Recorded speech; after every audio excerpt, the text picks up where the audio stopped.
এই গাছগুলো এইরকম ছোট ছিল গত বছর, এইরকম ছোট।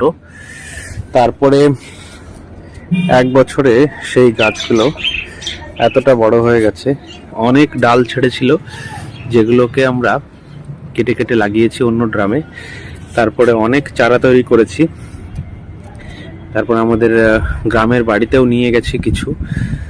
যেরকম এই ডালগুলো, এই 5টা গাছ আমরা কিনেছিলাম যেটা ফ্লিপকার্ট থেকে। সেই 5টা থেকে এই একটা গাছ হয়েছে যেটা আমরা ডাল কেটে বসিয়েছিলাম। তারপরে এই যে এই আরেকটা, এটাও আমরা ডাল কেটে বসিয়েছি এই ড্রাম থেকে। আর এইটার মধ্যে আমরা অনেকগুলো চারা করেছিলাম, যার মধ্যে 2টো চারা আমরা এখানে রেখেছি। আর 10-12টা এরকম গাছ যেটা আমরা আমাদের গ্রামের বাড়িতে নিয়ে গেছি।